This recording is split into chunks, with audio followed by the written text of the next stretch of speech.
after watching that fight with Islam, I mean, it pretty much went how. Well, I didn't really have it. I didn't really have it, going a specific way, but I'm wondering if he set the tone for how to fight Oliveira with he knocked him down and went into his guard and tried to finish the fight like he said he would, and scrambled out of the bad situations. I mean, what I noticed from that fight is the first round, it went how it, in terms of entertainment value and as a fan, it went how you kind of wanted it to go. Obviously, we got around. I told you it would be done within 2. Yeah, it would be done within 2, yeah. And it went how Islam said it was going to go. Charles didn't apply the same pressure that he applied with the other guys. And I'm not going to get up here and speak how some other people may speak about the sport and the fighters that, might have received backlash at one point in time. But it definitely, to me, appeared to be a clear difference with how he was striking with Islam versus how he was striking with Dustin Poirier or Michael Chandler. Yeah. Or even Justin Gaethje. It was clearly different. He didn't have that same gung-ho approach, if you will. Yeah. And we kind of credited him as a high output kind of guy. Mm-hmm. Mm-hmm. It was not the same high output. And at the same time, I credited him as Islam as a calculated, planned out, methodical. And that's exactly what happened. Like the first round, we got exactly what we wanted to see. Yeah. Islam was on top. Charles was on bottom. Let's see what happens. Yeah. Well, effectively, they kind of both match strengths in that way. Yeah. Well, then the second round comes along. Islam, calculated, accurate, methodical, put one on his chin. Oh, my goodness. Put one on his chin. Beautiful strike. That was a strike. And I know there's a lot of speculation about how, people are thinking, Charles, he goes down and he just lays in his guard. I know one thing of that is rest. And another thing is some people think that he's kind of, playing possum per se. Mm-hmm. Trying to bait him. Yeah, to catch you napping. And what I believe that fight proved is no, there was no, when he's going down, he's not playing possum. He's getting his rest. And this time, Islam put him down, and to me, it appeared that he was stunned enough that when Islam pounced, he couldn't get into his guard. And Islam immediately passed his guard and then put him in a triangle in. That's all she wrote. I was thinking that exact same thing when he got hit. When I seen that punch, I was like, well, first of all, I was like, oh my God. Like the one thing that they say about Islam is how much of a better striker he is than Khabib. So I was like, that is almost the equivalent, because Oliveira's strike against Chandler was like picture perfect technique, like hand up, throw the hook, like everything was perfect. I flashed back to that strike. As soon as I seen that, I was like, damn, that's a perfect hook right there.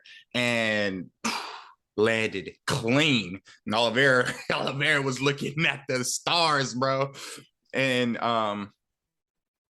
that, to me, that's the difference, bro. Like, when you get him down, go finish what are we here to do? You're here to win the fight. And all of these dudes, like, they're all fucking killers. Like Gaethje, Poirier, Chandler, anybody else in that position. Actually, if all three of them fought each other and they were all in that position, they're pouncing on them.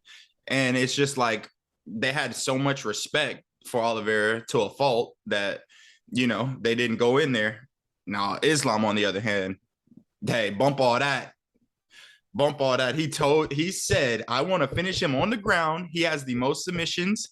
He has the record for most finishes, and I'm going to take this record from him. Somebody needs to tell him that that's not how this shit works. I really believe somebody needs to tell him that is not how this thing works, because every time he fights somebody, he's like, oh, they have this. Well, I want to take this from him. Hey, bro, listen. You're not going to get these 16, 19 finishes just from beating him, but you did make a point. So with them, it's very matter of fact. Yeah. And that's why that's why Charles felt like there was some disrespect, because they're saying what's going to happen. They're saying like what they believe to be true, which ultimately does look true. Right. And it's not like he's mad at the tone. And it's like, bro, we're just saying it. That's bottom line. And we don't care about your feelings. And that leads me your point about he wants to just go take it from them. That leads me to what was said at the end once he got the W and got his time to speak. Alexander Volkanovski. That's definitely happening. So it appears in Australia. Always happening. And one thing I love about these guys is they're well calculated, because he said, you know, I had to go take this from Charles, had to go get what was mine. I needed the belt. I need to beat the submission guy on the ground. And now I need that number 1 pound for pound spot, and I have to go take it from him. Yeah. Yeah. And now he actually might be able to take that. Okay. He might be able to take that. Like if he wins that, he's going to be pound for pound number 1 type shit. But it's going to, the story, the plot thickens with, he just beat pound for pound number 2. Next fight, he beats pound for pound number 1. How do you not become number 1? I mean, if he continues to dominate the lightweight division, then it's going to be like, hey, bro, when I started this, I beat pound for pound number 2, pound for pound number 1. I am pound for pound number 1 now. I know Oliveira was on the way to tying the longest winning streak in the division. With that win, he would have had it. He would have tied it. Okay. So now Islam, with the win against Volkanovski, would tie it, I believe, because he was on a 10 fight. Oliveira was on 11. Now Islam's on 11. Beats Volkanovski, he's on 12. Beats Benil, he's on 13. Lightweight let me stop you. He's beating everyone. So, yeah. So I'm glad you painted the picture, but let me tell you what the picture says. He's beating everyone. Okay. So now I want to give Volkanovski a chance, and we could get into that later. But yeah, that's a tough fight. That is a tough fight, and he is extremely confident, and you cannot, bro. What Volkanovski has proven, like, you can't count him out.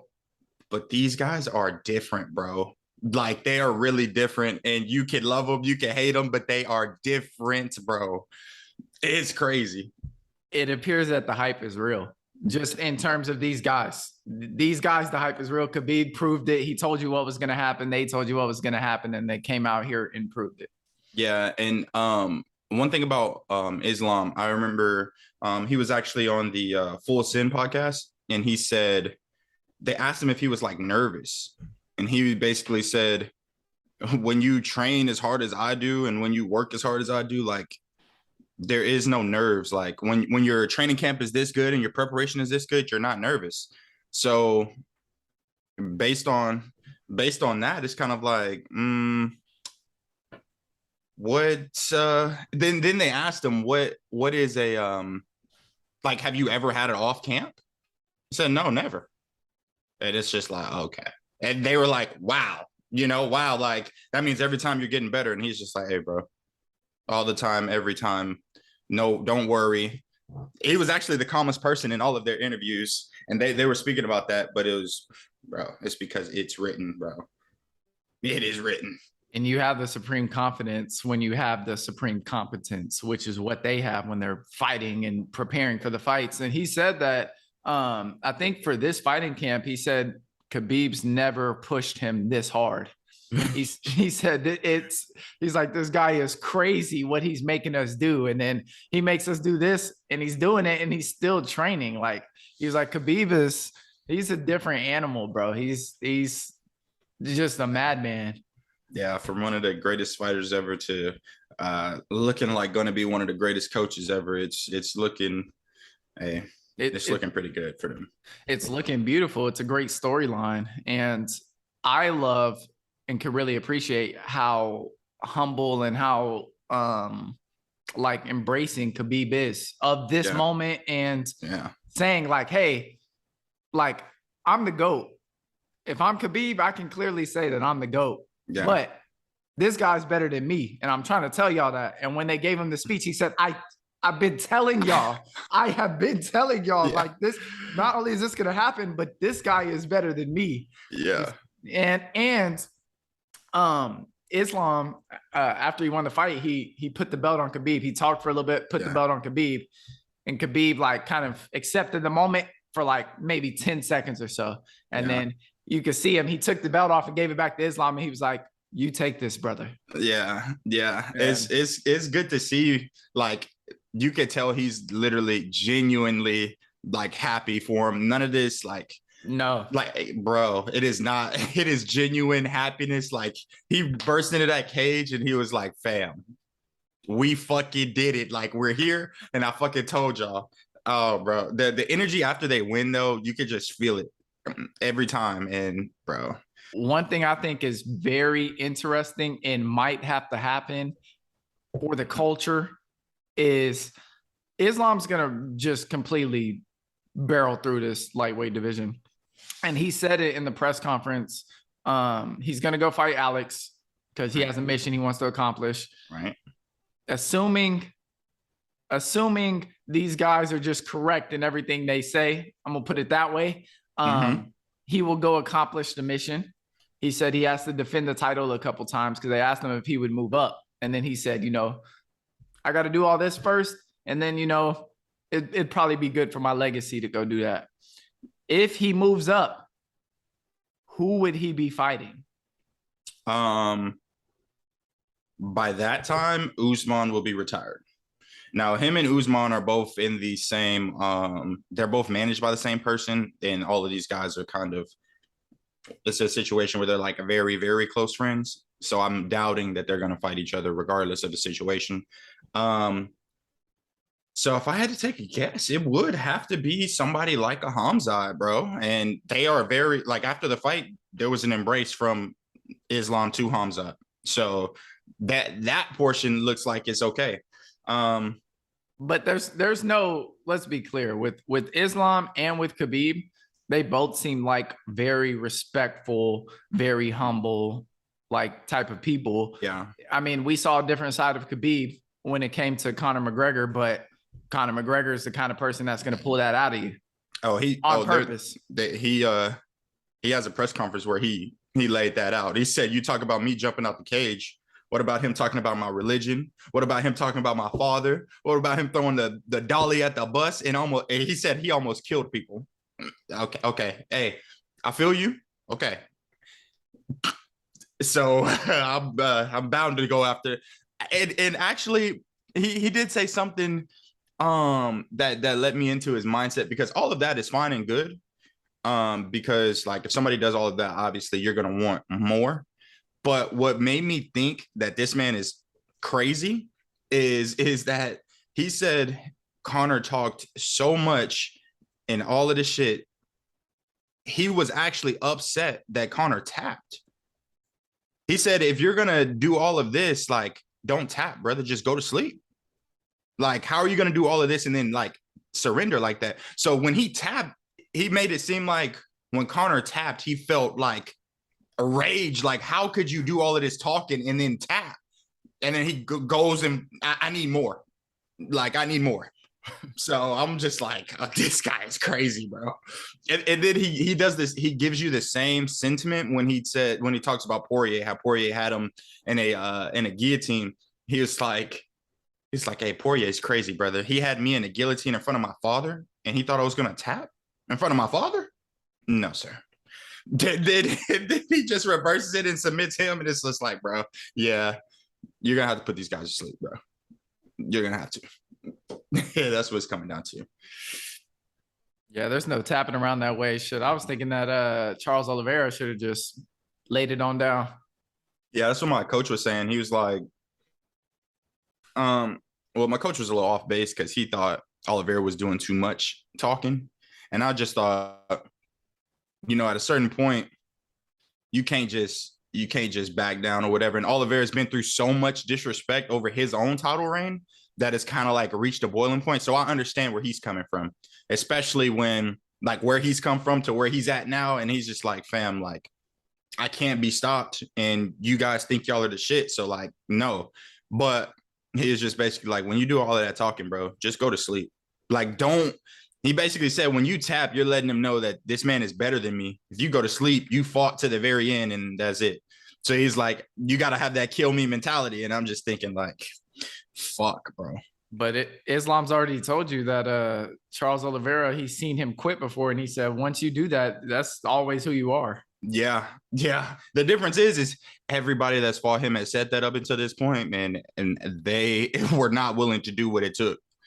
And yeah, and you can see like people saying